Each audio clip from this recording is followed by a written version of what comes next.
Naked Tarot Podcast with your host, Janet Boyer. Get ready to strip down with the most provocative voice in tarot.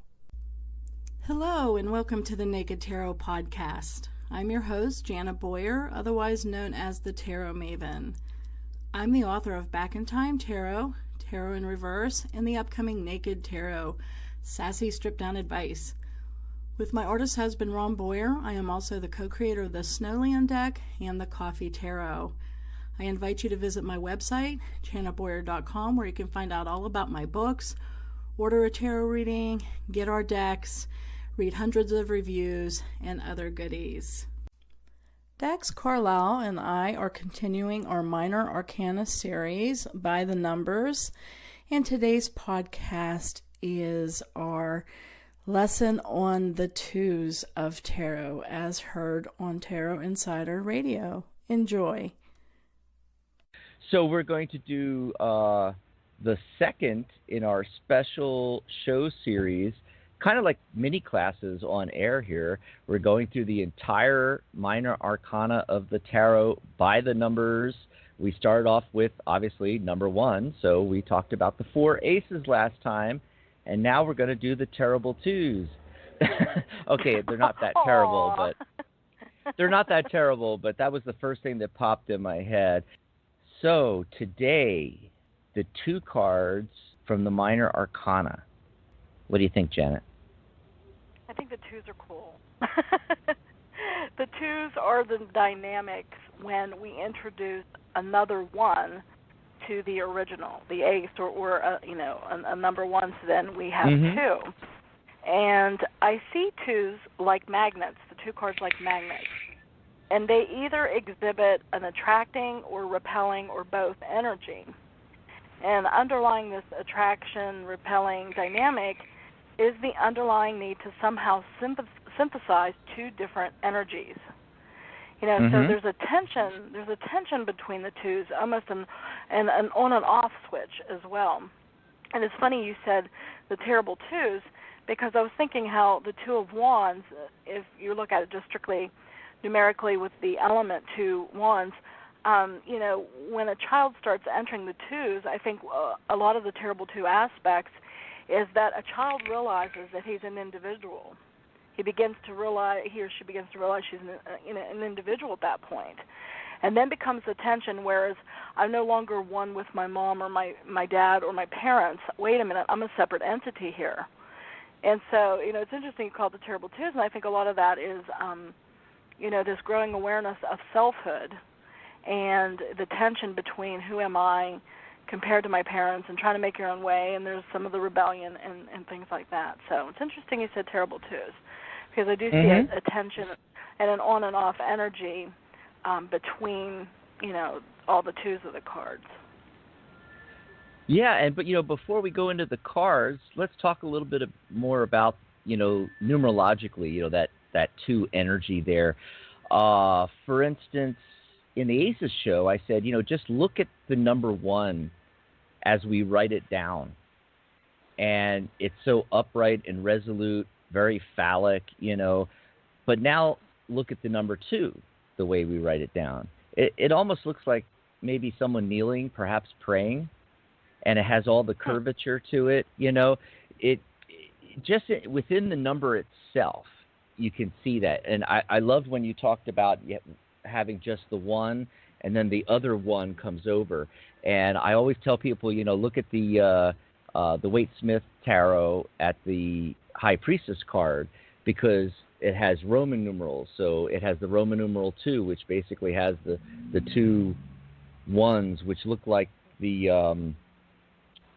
columns in the card itself, And so it's that one joining another one. And so you could see how one is masculine. You could see how the two is feminine. It's the most feminine of numbers in numerology. It's the all-knowing, the great mediator. It's the number of duality, choices, decisions, relationships, balance, resolution. You could just think of, if you're making a choice, it's, two or more things, but at least two things that you're making a choice between. So, again, the duality comes in. Her strength flows from her ability to adapt and go with the flow, kind of like the reed that bends in the wind, unlike the one whose strength comes from sheer power and rigidity. So it's not rigid like the one. She's almost always gentle, tactful, diplomatic, forgiving, and understanding. Her duality allows her to see both sides of an argument. So therefore, she's the great mediator. She abhors conflict. She loves, above all, it's all about love to me, and most evident in the Two of Cups for me. Mm-hmm. Well, in Roman, if you look at the Roman numeral too, I see it as like vertical magnets. Yeah. And if they just are like you of were the saying. same polarity, right? If they have the same polarity, they're going to, meld. If they're different, there is going to be a repulsion. But I think some of the energies are both contain a push-pull, except for the twos. I think, I think both of the feminine suits, the Two of Cups and the Two of Coins or Pentacles, are both attracting, whereas I see the Two of Wands and Two of Swords as this toggling between attract, repel, with attention, and I'll talk about that later. But, yeah, the Two of Cups especially, I consider that the soulmate card, or as Anne Shirley and Anna Green Gables calls it, a bosom friend, like Anne Shirley's best friend Diana. So it's not just, lovers in a sense. I consider Two of Cups the most intimate card of the tarot. I think true, unconditional, close, affectionate love is most manifested and reflected by the Two of Cups, because the lovers can be an arranged marriage, or a marriage of convenience or some kind of contract. But with the Two of Cups, you're looking into two people who are simpatico. It's like just when you just get someone. It's when your values and the values of another, they mesh, spectacularly, and there's like little or no friction. It's very, very much oil between the two in terms of, smoothing out any friction. And so I see the Two of Cups energy is a lot like the two magnets stuck together. And of course, though, if it was reversed, there'd be some enmeshment to that. Or if it was, reversed, it would be a lacking chemistry or incompatible or possessiveness or even a fear of intimacy. But upright, I see that is a very attracting energy, the Two of Cups, two magnets going, that are, attracting one another because of, the opposites attracting. Absolutely. When I talk about the Two of Cups, I always, of course, I'm using the Waite Smith version, and I always point out the winged lion head with the caduceus. It represents the archangel Raphael, God heals, or healer of God. So there's a healing aspect to it. I mean, when we look way back to original depictions, there was often a choice involved. There was, instead of two people, there was three people on there. And that was the Two of Cups, or is that the Lovers? I'm thinking of the Lovers. I'm sorry. Gosh, made a faux pas there. I'm not looking at the image. Yeah, I was no. I'm just trying to do this from off the top of my head. But twos always imply choice, especially like the Two of Swords and so forth. But there's always that because of the duality. It's interesting to notice. One thing I always, point out is the caduceus is the staff carried by Hermes Trismegistus. In the Greco-Egyptian mythology, and Hermes in Greek mythology, and messenger of the gods, Mercury in Roman mythology, and Hermes is also known as the Egyptian god of Thoth, or Toth, or Thoth, or however you want to pronounce it. I like Thoth. Writer of the Book of Thoth, which people love to connect with tarot. In fact, Aleister Crowley's tarot deck is called the Thoth Tarot, or the Thoth deck, and the companion book is the Book of Thoth. The caduceus, though, is actually an internationally known symbol for trade, commerce, and negotiation. so I still think it fits because negotiation, that's part of the 2 energy. They're great mediators, like if your life path is a 2. Now, the caduceus itself continues to be used incorrectly as a symbol for healthcare organizations and medical practice, especially in North America, due to its confusion with the traditional medical symbol, which is the rod of Asclepius. And that's just one snake wrapped around a rod and no wings. There's never wings, But I think either definition kind of fits with the number 2 energy. And for me, the 2 of Cups, romance, love interests. That's where my confusion with the Lover's card comes in, because I connect these cards so much. The coming together of 2,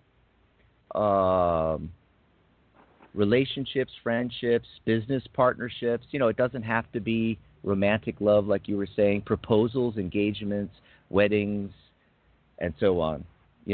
Notice that in the Waite-Smith version, only the male figure motions forward with an outstretched hand.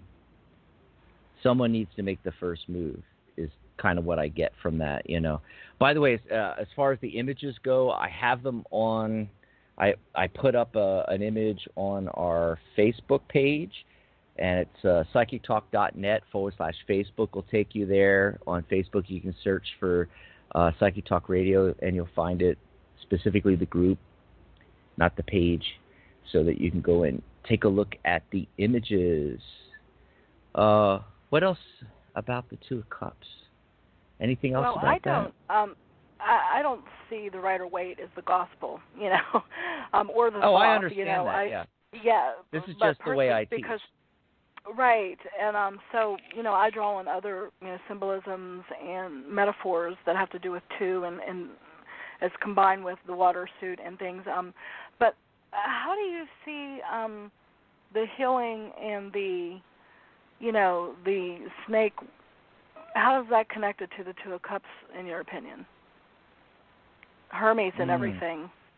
How does that connect? That's what you said, so I'm wondering what you mean by that.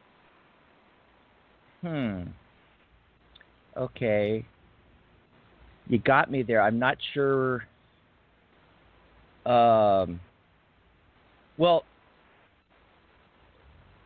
oh boy. Yes, see, that's why I have a problem with, Rider-Waite symbolism and sometimes crossing it, because to me it has to make sense.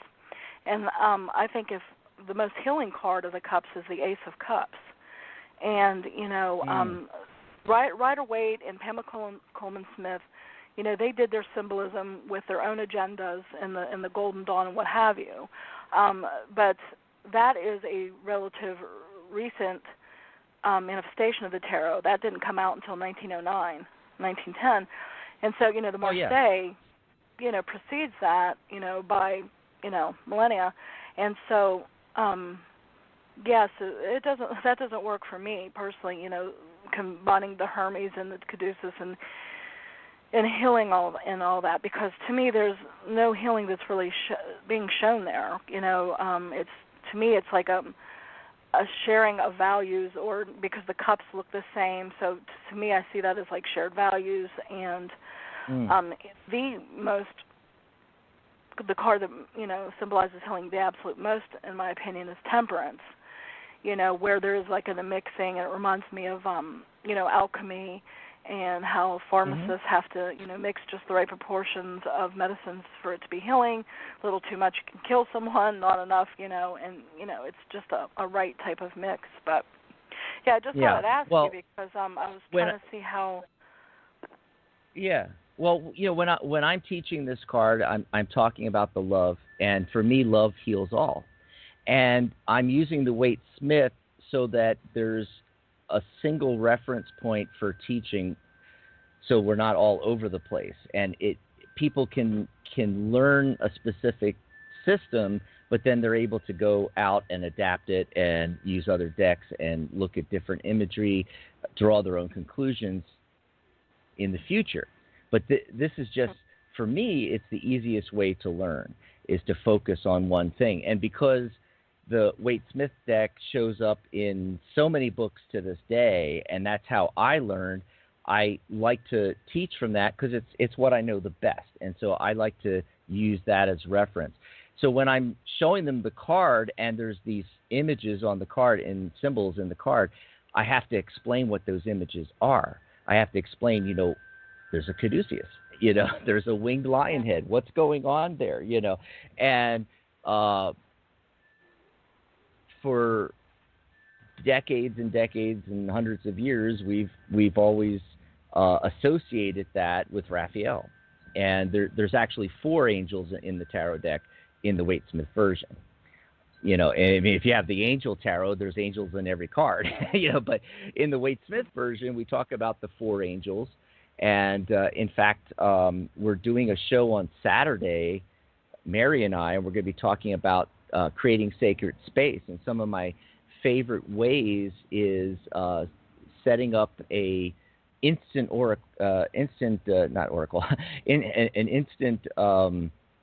God, my mind just blanked there. Setting up an instant sacred space using the deck itself. And in one version, I use the aces for the 4 elements and the magician card in the center. And then in another version, I actually use the 4 angels from the Waite-Smith version of the deck in order to do the same thing, only from an angelic point of view. For those people that want to call in the 4 fixed angels for creating sacred space. So we're going to be talking about that on Saturday. But it's just it's always related to healing to me.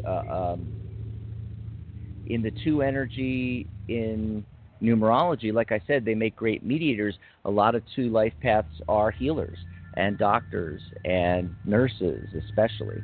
And to me, it's all about healing, So it's all your own point of view and what you want, what you want to set up, in your subconscious mind. For me, learning tarot is learning a language, and it's not going to mean the same thing to you as it's going to mean to me or to somebody else. We all have to create our own definitions. That's why there's 1,000 different tarot decks on the market and all different imagery, and you can draw different conclusions because there's all this different, imagery going on.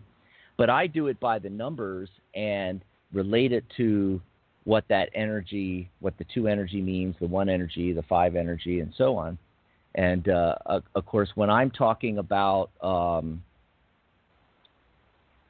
when I'm doing it by the numbers in my course, I'm using all the 2s, every card that is a 2 or reduces to a 2, including the ones from the Major Arcana.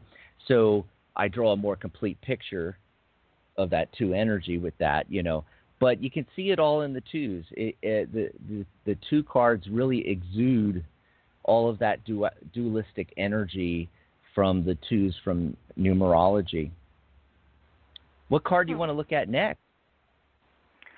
Actually, I wasn't done with the 2 of Cups, if that's okay. Oh, okay. I think, go ahead. Yeah. So, I wanted to tell people out there that, if angels don't jive with you, you don't have to make those kind of associations with cards, and you don't have to be a Christian. And some pagans, they have no relationship at all with angels. So I just want to put that out there that, if you want to learn tarot, or you're trying to learn tarot, don't feel that you have to invoke angels or even correspond with angels or anything like that. Absolutely.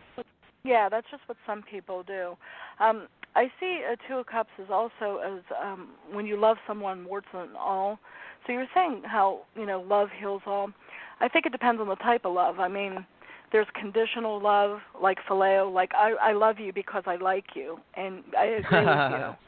You know what I'm saying? And I'm not so sure if is that necessarily healing, But then there's, of course, there's eros, the raw sexuality, But agape, that's the unconditional love that I think can be extremely healing. That's when you love someone, warts and all, and you just accept someone, and there's that mutual admiration, So I just want to comment about that with, the 2 of Cups. It's a card of intimacy, There's a sense of nakedness and intimacy there with the Two of Cups, of revealing yourself to another and accepting what you see. Well, going on to the Two of Coins or Two of Pentacles, I see this as also, as the other feminine suit, as like an attracting energy. And I almost call this like the catch and release card. And that's because it's a card of multitasking and adaptation and improvisation. I don't know if you've ever heard of this improv technique. Have you ever seen the show Whose Line Is It Anyway? Where they give a line and then they have to complete it, and they're like trying to make an impromptu play or skit based on the line. Well, that's never watched that. Yeah, that's called. Yeah, I like the real old version. But that's comedic improv, and one of the things that comedic teachers tell their students who are trying to be comedians is an improv technique called yes and that means like if somebody gives you a weird line or a response, you don't say no or try to switch it or repel it, because then you shut down the flow of energy and you halt the improv. So instead, consider it yes and. So for example, you're doing live improv, let's say with 3 or 4 people, comedic improv, and you're playing off of each other. And let's say somebody tosses something really weird at you, like a purple cow, and it's not where your mind thought it was going to go. You can't. Well, you can, but you would stop and kind of ruin the improv by saying, yeah, but then she decided that the purple cow didn't matter.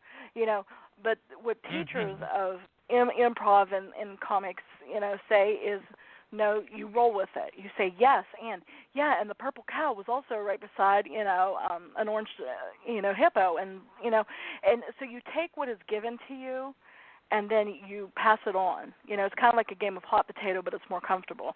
So I see the Two of Coins, as an attracting energy. Something comes your way, you accept it, deal with it, and move on. So that's the energy I see with the Two of Coins. It's a thinking on your feet. It's a juggling card, like juggling appointments or tasks or duties or kids. Some stay-at-home moms, are like the quintessential example. I was just writing the Two of Coins card yesterday for the Coffee Tarot Companion. So, and it shows a barista that has like 3 coffee cups in the air. Well, no, actually she has coffee containers and some syrup and other things, and she's juggling while she's making coffee. So it was kind of like a funny representation of how this is just a multitasking and adaptable type of card. There's no repelling here. It's kind of like a bring-it-on energy. I can handle this. I can toggle between activities with ease. I can manage those kids' schedules.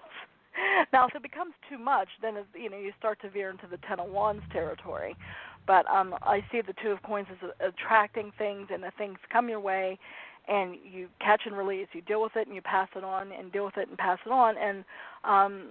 And the person, every time this card comes up for someone, I'm always encouraged, and it encourages them, because I always say, you can handle this. This card is saying that you can handle more than one thing with ease, that you're not going to get overwhelmed, that there's going to be a nice flow of movement of going from thing to thing to thing.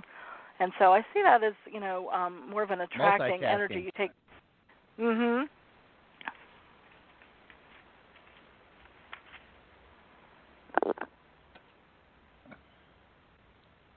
You there, Janet? I was just... Janet? Yeah, Did I lose sorry, you? What happened? Oh, no, I don't said know what I had to say. Oh, okay. Can See, you hear I me? thought you were going... Yeah, I was just interjecting, about...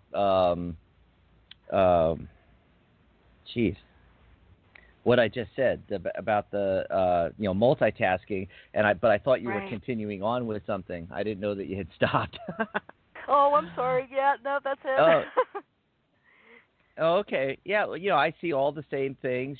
Juggling is the big thing. If you're looking at the Waite Smith version, I always point out about the figure wearing clothes that's orange, the red of passion and enthusiasm, and the optimism of yellow. He balances 2 pentacles or coins, juggling finances maybe, and there's the waves and the ships in the background showing the ups and downs of that, and sometimes it could mean finances are stretched to the limit, or indicated playing with money. Look how he's juggling absolutely. money, gambling, investments. Or even using coupons to save money, because you're juggling. Yeah, you're trying to manage your finances, and you use coupons to try to and if you're a real coupon warrior, it could become like a science where you have tons of coupons and you have them in categories: frozen foods, vegetables, cleaning supplies, and what have you. But absolutely, and also too, in the Rider Waite Smith card, if I recall correctly, the tunic was like orange, and I always see that as a card of happiness and joy. So it's almost like this person doesn't see it as a burden necessarily, that they're doing it well and they're adaptable and they do it with ease. And I think his shoes and the lemniscate that goes around the coins are green. And so I see that as being very grounded, and he's not going to fall anytime soon, but also opportunities for growth and to increase the facility of, juggling more than one item. Because, the more you multitask, the better you get at taking on more responsibility. Right. And I love the contemporary looks on the cards, the contemporary definitions or ideas or concepts versus just being, stuck with the basic energy of the card. I like looking at that's what I specialize in. I have that all through Tarot in Reverse. I have tons of contemporary examples. Like for that card, I have, the clipping coupons, but also something like cross-training, because remember, Pentacles is the earth suit that covers the material realm, including our bodies and our health. And so when you add the two, when you're introducing more than one, I also put in there under the keywords is cross-training. Like instead of just working out, instead of just lifting weights, you go to lifting weights, to sit-ups, to the bicycle. You cross-train. You do more than one type to strengthen a whole system of muscles.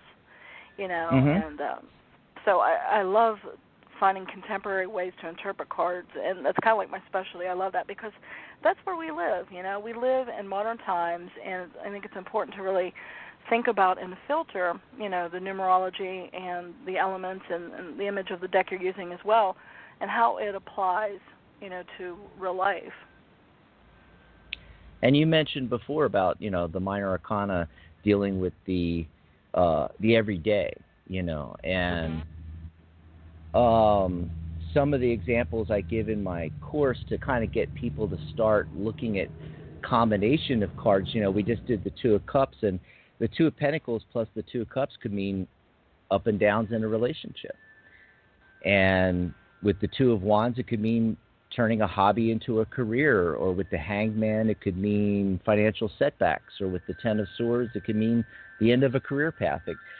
So I in this part of the course, when I'm doing the course, I try to get people to start looking at combinations and, okay, Absolutely. If you take the Two of Pentacles and you combine it with something else, what do you get out of that? There's a lot of examples. Exactly. Because even though we can milk a lot of information from one card, and I think tarotists are mistaken a lot of times, especially beginning their practice, thinking that more cards are better or more cards give you more information. And I think sometimes we don't milk cards for what they have. And I think the most powerful spreads are 1, 2, 3 cards. But like you said, most of the time spreads aren't done readings aren't done in a vacuum. There's at least another card, and then we have to learn to tell ourselves stories and our clients' stories, and we have to say, okay, if this is this and this is this, how do those two meld together? What could that mean? And so, I think it's very helpful when, teaching about cards, you say, okay, well, if we were to combine this and this, what could it mean? Mm-hmm. Yes. So Shall do we want on? to do? Yeah, I was just going to say, what do you to, want to go on to? We could do wands. Now, I consider this and the swords, the two masculine suits, wands and swords, as having the special extra duality of the attracting and repelling energy, more so than the cups and the coins, which I feel are mostly attracting and, grabbing and doing something with it and then passing on, whereas I see the most tension we have with the twos are the wands and the swords, masculine. And the Two of Wands I see is kind of like a what's next card. The person desperately wants to draw something to themselves. And perhaps they're feeling a bit of an identity crisis too, because, even in the Rider-Waite, there's a guy looking at the world in his hand, a little globe of the world, and he's got his hand on a stick that's is resting upon, a ledge, whereas the other stick is actually affixed with metal. And so there's kind of like a stay or go type of thing, might be an identity crisis. Should I stay in my hometown or should I go overseas? So the results a lot of times I see in the Two of Wands is impatience or a yearning for something or someone to arrive. And yet it also can be a card of creative tension between collaborators, especially, if you're trying to get a project off the ground. Whereas the Two of Cups working together, would have similar sensibilities, and, they work together so well, and they get each other, and then they produce something. Whereas the Two of Wands would be perhaps more volatile. I'm reminded of the Sherman Brothers, who composed and performed many of the Disney songs. I think it's Robert and I can't remember what his brother's name was. Very similar, but one was more boisterous and extrovert, and the other one, who was really affected by the war, became more withdrawn and stern. And there's a movie about them, and I can't remember what it was called.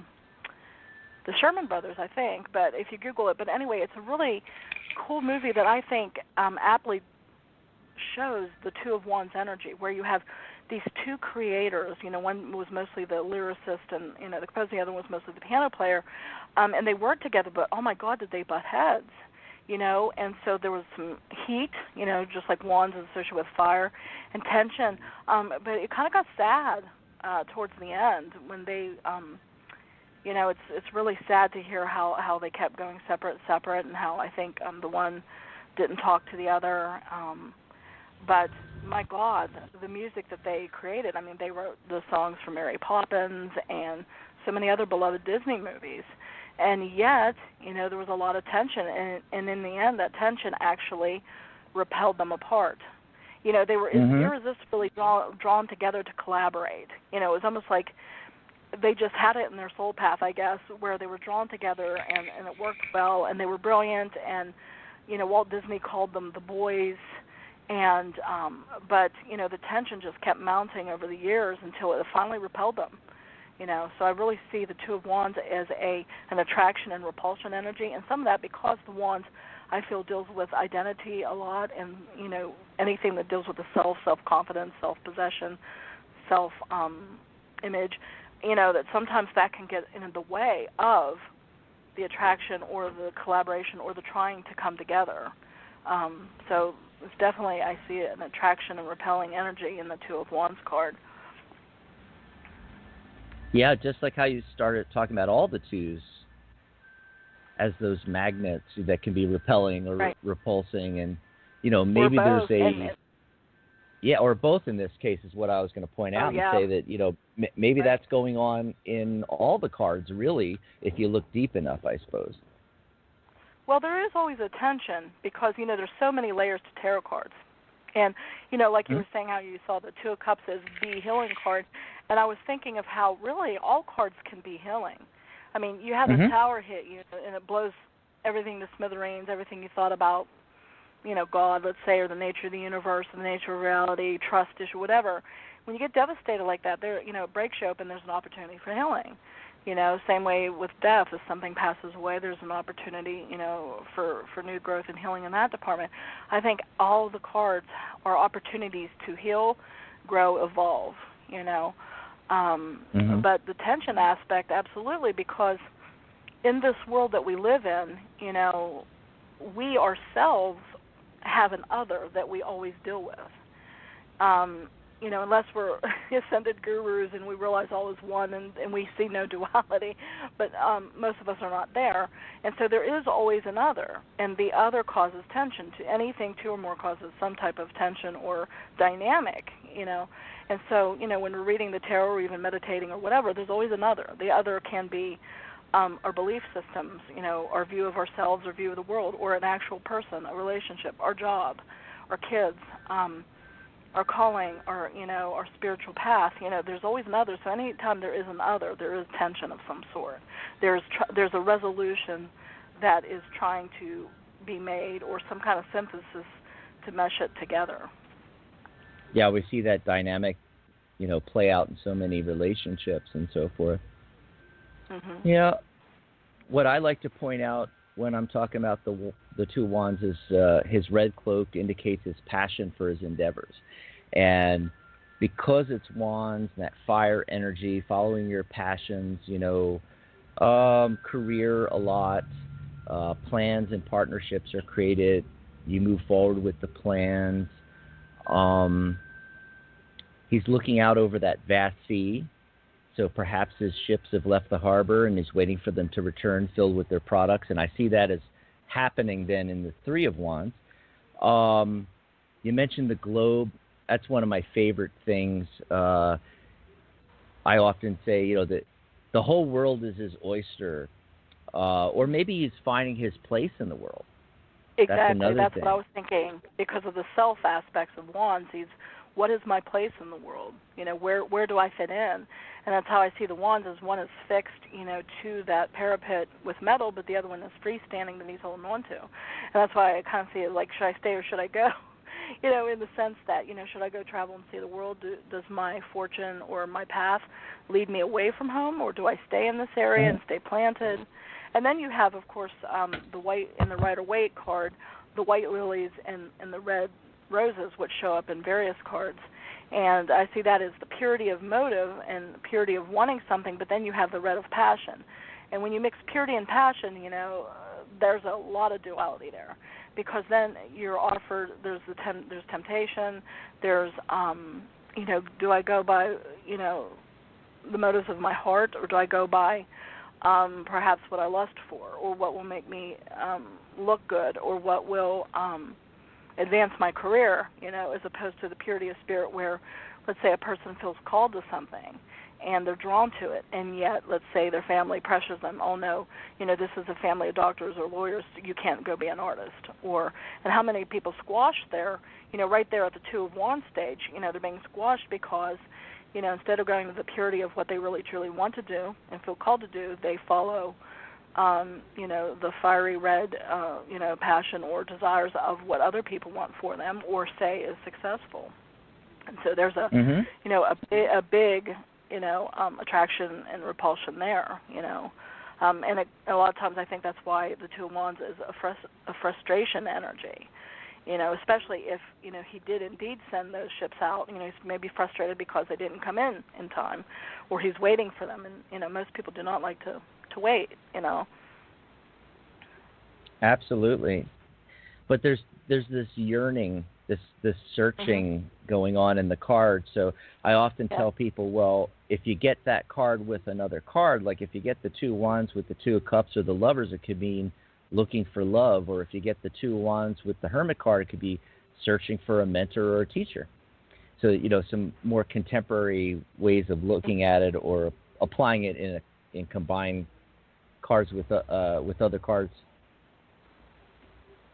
Yeah, in a very abstract way, I see those two wands as almost like horns of a bull, which, is kind of like a nod to that saying, grab the bull by the horns. And so, I see those two. Yeah, and I see those two, and it's like, okay, it's time to grab the bull by the horns. It's time to really, go for what you want and decide, where your ambitions lie, and if you're going to go by ambition, which is kind of like the red rose, or you're going to go by, the purity of the spirit and what you feel called a higher calling. And, of course, it's always great when they happen to be the one and the same thing. But I think for most people it probably is not. Mm-hmm.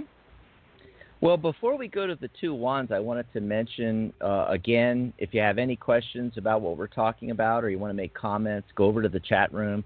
psychictalk.net/live. I see Sonia in there coming all the way from Paris. Somebody, kind citizen, is in there.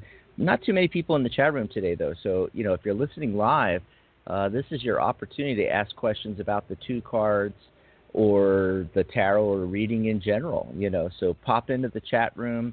It's on our live page. Click Listen Live at the top of any page on the website, or go specifically to psychictalk.net/live. Scroll down under the player and get in the chat room with us and ask some questions. And, of course, I wanted to mention, if you're calling in today, we're not going to be taking phone calls. You got to ask the questions in the chat room. We're not doing readings on today's show because we got way too much to cover, and we're almost through our time already. Oh, boy. Got a question from Sonia from Paris, trying to understand what she's asking. Why do you got so many different tarots? Why there are different kinds of tarots? Why the psychics interpret differently the cards?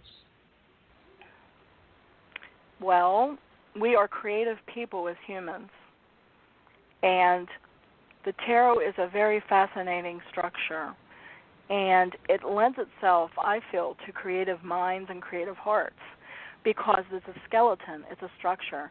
And anybody who is extremely creative or they have different interests and disciplines will see immediately that it's a ready-made structure that you can think of a house, that you can finish any way you want. Once you have the bare bones of the wood, in the foundation, then you can put on any kind of siding you want, brick or stone, decide what kind of windows you want. Then when you get inside, you can decorate it the way you want. And I think the reason why there's especially been so much differentiation in tarot is because if you notice a lot, when tarot art started really coming in was around the 60s and 70s, and then it just kept snowballing. And in America, at least, where a lot of these decks have been created, there was a lot of upheaval with national identity and with the sexual revolution, the identity of women and the roles of men and women, and they were going out of the 50s and the traditional, and they were going into something different. And I think that transition from like the age of Pisces to age of Aquarius kind of stirred up a visionary type energy in people. And, they were looking to metaphysics and, psychotropic drugs and things to meditation, different spiritual traditions that were from the East, like the Beatles, popularized ones and things like that. And so then people's minds and hearts became expanded.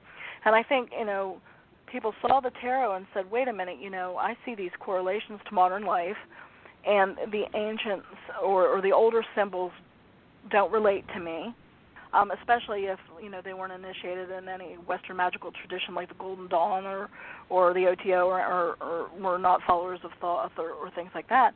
And they thought, wow, this is such an applicable energy once they read the interpretations, and they thought, well, how might this manifest through the lens of other themes? And that's why Ron and I created the Snowland deck, which is all snow themed, and then the Coffee Tarot, and because it's just another way to expand the world of tarot and its amazing abilities to broaden our minds, our viewpoints, our perspectives, and to receive inspiration and comfort and direction. So I say, why not? Why not add to it?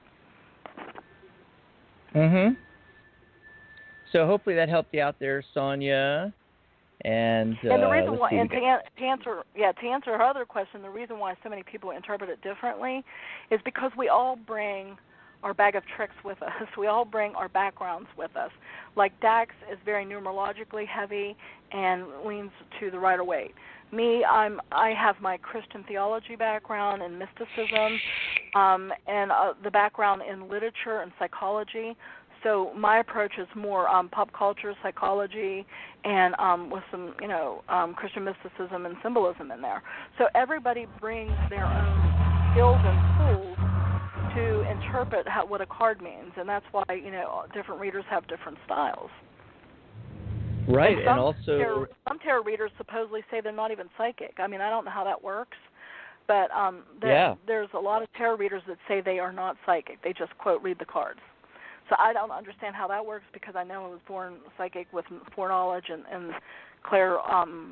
audience and cognition and all that. So I can't imagine how you would not use that. But, I mean, supposedly there are some tarot readers that say they're not even psychic. So don't ask me what they're doing, but there it is. Yeah.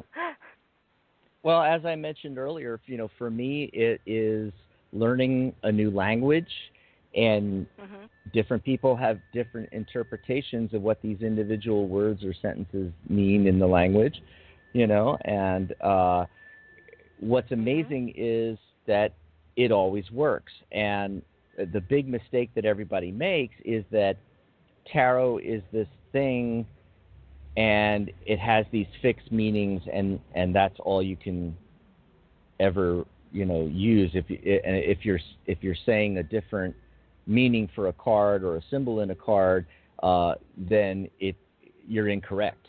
And it's like, no, it doesn't work that way. It doesn't work that way.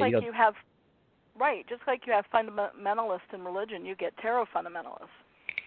And they say only one deck is the right way, the interpretation is the right way, and everything else is just, just a gimmick, which is, utter bullshit. And it's like, if they want to stay, in the 15th, 16th century, good for them. Fine, we'll see how relevant you are, but to your, clients and to the tarot world in general. But, I see tarot as a living entity, and if it's living, it has to grow and expand. It's not static. I mean, something is static, it's like the Dead Sea. You just have stuff flowing in it. Nothing flows out, and so guess what? There's no life in there, and there's, no fish, no living things. But then if you have something like, a river, like the Nile or what have you, you have water going in, water going out. So there's always movement, there's always life, and there's always adaptation and fluctuation. That's life. Absolutely. We didn't cover the Two of Swords yet. We got to get to the Two of Swords. Yeah, we're going to do the two of Swords. That's one of my favorite cards. It's just very, very interesting to me. I always see swords. Really, that's interesting. I don't like that card. Yeah, a lot of people don't like it. But for me, it's almost an analogy for the whole tarot reading experience. 80% of your clients are coming to you with questions because they're at a crossroads. And I just see swords as ideas and thoughts. And in the Waite Smith version and related versions, you got the two swords crossing each other, and it's such a great analogy there, where you've got two thoughts or ideas working against each other, or you're at a crossroads, and she's blindfolded so she can't see clearly, which is why you go to a tarot reader, to get some clarity. Sometimes a need for a truce could be indicated, but a lot of times it's making a decision, or I love the flip side of that, just not wanting to make a decision. That's what I don't like. Because I consider this the fence-sitting card. It is often, right? And the blindfold, I consider that willful blindness. I see often, that as very often. Yeah, it's willful blindness. It's refusing to see, and I think the moon, as it's in placing those swords with the universal weight, isn't that moon in Gemini or something? If that's true, Gemini is like of two minds as well. There's that going back and forth, vacillation and indecision. You're going back and forth between ideas and option. And I see this as an attract and repelling energy as well. You have an idea drawn to you, but then you're like, no, and then you push it out of your mind. In tarot in reverse, I talk about the BTK serial killer, and how, the wife had clues that her husband was, Dennis Rader, was BTK, the serial killer. Oh, wow. And she just, and matter of fact, they were sitting in the living room together, and they played a phone call because he started getting cocky towards the end, which is what ended up getting him caught, his hubris.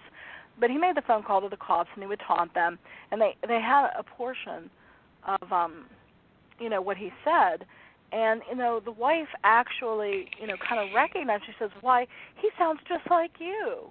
I mean, so stupid. I just can't see how she didn't see it. And some of the other, alarm bells and red flags that came up, So I don't like this card because I think it's like self-delusion and just bullshit, like fence-sitting, willful blindness, refusing, to make a decision or refusing to see the truth. Mm-hmm. They know the truth deep down, but they either decide to lie to someone or, they have no intention of keeping a promise or they won't see the truth of the situation. And a lot of times there's the tension between the facts and the feelings. Who wants to believe that their husband is a serial killer, And Exactly. So, but I love him, and a lot of times that's the excuse for abusers too, but I love him, the tension between the facts and the feelings. And so there's blurred distinctions, a cognitive dissonance, there are paradox, contradictions. And then there's certainty versus shame. Some people prefer the certainty of their crappy condition rather than the shame of admitting, okay, this relationship didn't work and so I have to leave it. Or, I hate this job, but I'm going to stay at it because I don't want to be seen as a failure if I quit, And then there's also like the duality of facts versus the fear of fallout, What happens if I tell the truth? What happens if I show myself for what I am? What happens if I believe the clues that I see? And in some ways, the Two of Swords is like a damned if you do, damned if you don't situation, because no matter which one you choose, there's going to be repercussions, And it's a matter of do you prefer the devil that you know or the devil you don't, So I see that as a lot, or even like speaking with forked tongue. I see those two swords almost like a forked tongue, like somebody who speaks out of both sides of their mouth because of the swords being, the realm of communication as well. And so, yeah, I'm not a huge fan of that Two of Swords, I have to say. Well, another aspect I always point out that kind of goes along with what you're saying is she has her back to the sea, and being blindfolded, she's blind to threats or potential risk. Like the rocks in the sea can represent obstacles. She's also blind to alternative solutions or key pieces of information. That kind of goes along with Go ahead. And the water, like you point out, that's a great observation because the water a lot of times, too, also refers to either the subconscious or intuition. So she's ignoring, her intuition. Her back is to her intuition or to the subconscious signals, that she's getting. She knows something's wrong, something's not quite right, but she just will not see it. She refuses to see it. She doesn't want to see it. She'd rather stay in the dark. She'd rather stay in the dark with the blindfold. Willful ignorance and willful blindness, Not a fan, Dax, not a fan.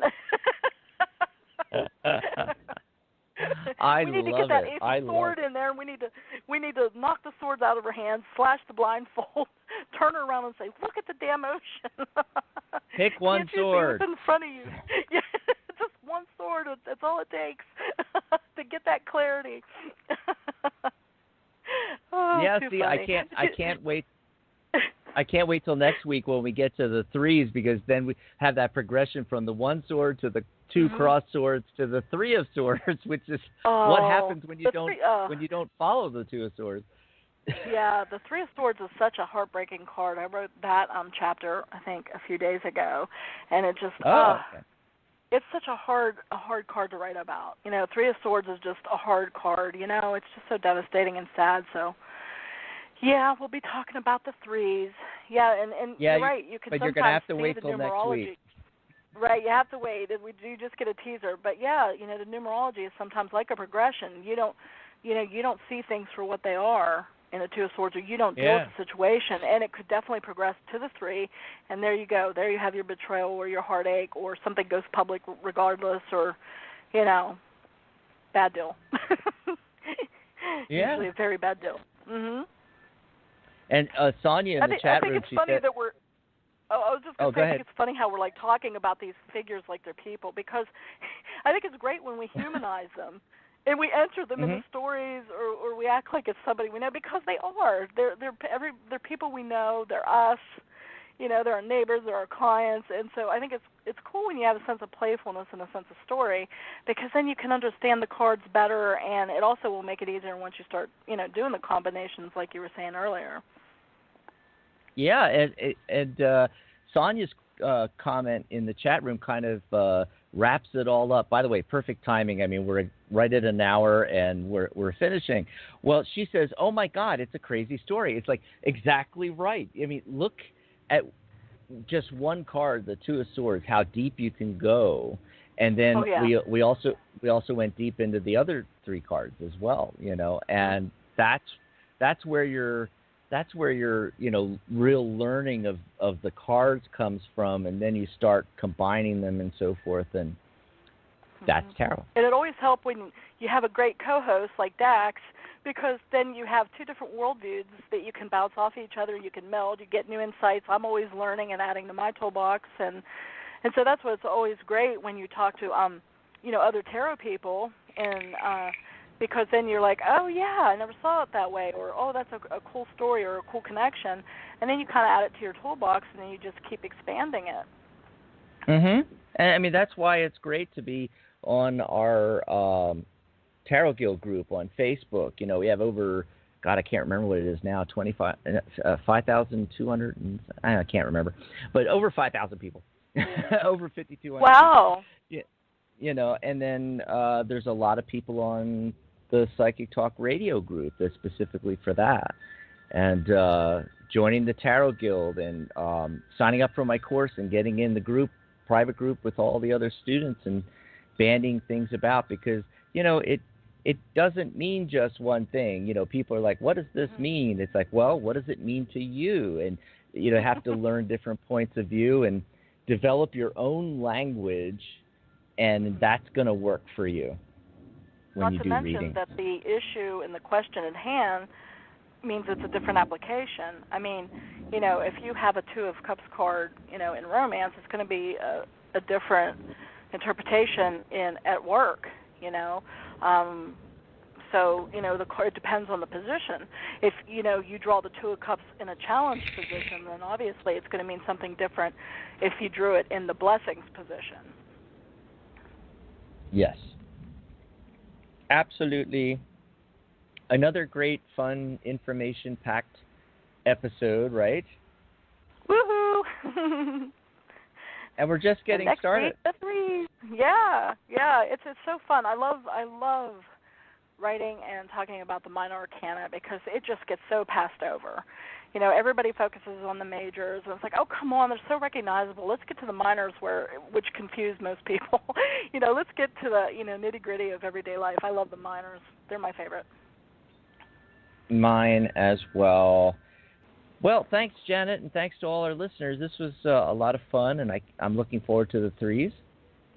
Absolutely. Thanks, Dax. Thanks, everyone, for listening. We'll see you next week. Bye, everybody. Bye, Janet. Bye-bye.